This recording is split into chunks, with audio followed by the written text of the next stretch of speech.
Assalamualaikum warahmatullahi wabarakatuh. Di sini saya Nasruddin Latif akan mempresentasikan tugas dari eh, pemodelan sistem yang berjudul Dinamika Sistem Ekonomi Sirkular Berbasis Masyarakat, Metode Casual Loop Diagram Kota Bengkayang.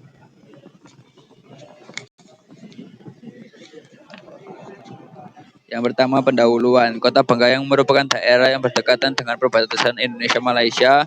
Jumlah penduduk Kota Bengkayang merupakan tertinggi di Kabupaten Bengkayang dengan 17 kecamatan kota.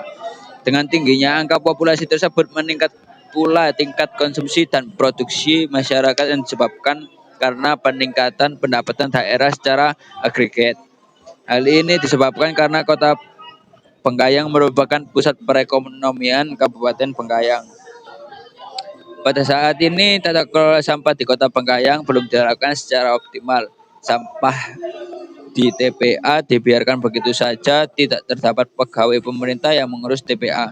Kondisi sampah masih tercampur antara sampah organik dan anorganik. Data terkait timbulan sampah tidak tersedia, akses menuju TPA masih sangat kurang. Industri pengolahan sampah tidak ada, serta sarana dan prasarana masih sangat minim. Pentingnya partisipasi masyarakat dalam tata kelola sampah dan pendampingan yang berkelanjutan dengan mengubah paradigma terkait pemanfaatan sumber daya sampah menjadi produktif dan dalam mengurangi dampak negatif yang dihasilkan.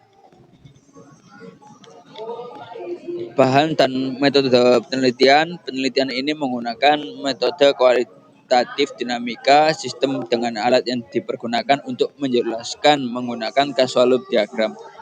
Analisis data dengan metode triangulasi, wawancara, observasi, dan dokumentasi. Dengan teknik pemilihan objek secara purposefully select di mana peneliti langsung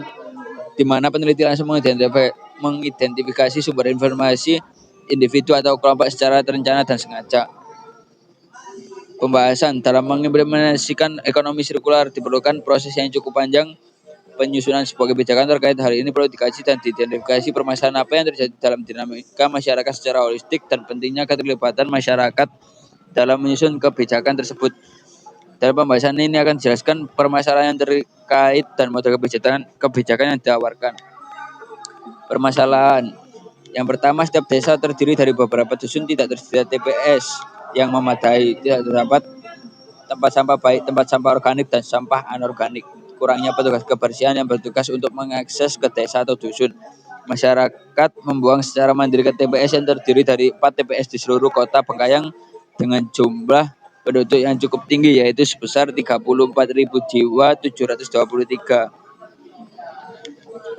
Yang kelima, infrastruktur jalan menuju ke masyarakat masih kurang memadai, banyak jalan yang rusak. Yang keenam, minimnya kendaraan pengangkut sampah baik truk angkut besar atau kendaraan kecil pengangkut sampah ke TPS. Model kebijakan dalam mengimplementasikan ekonomi sirkular di Kota Bengkayang perlu adanya kolaborasi antar stakeholder demi proses pembangunan berkelanjutan daerah yang lebih baik. Pada gambar 4 menjelaskan model kebijakan yang diilustrasikan dalam casual loop diagram. Nanti bisa dilihat di akhir-akhir slide. Kesimpulan, perlunya tanggung jawab yang berkelanjutan dengan penambahan dan perbaikan fasilitas, aksesibilitas, dan sarana prasarana, pendampingan dan pelatihan kepada masyarakat luas mengenai tata kelola sampah yang benar, perlunya investasi industri atau pusat daur ulang, kolaborasi dalam kerja sama penanganan sampah kota dengan pihak swasta, terutama dengan pemanfaatan teknologi tepat guna dan digitalisasi. Ini gambar dari model kebijakan ekonomi sirkular Kota Bengkayang. Mungkin itu saja, sekian dan terima kasih.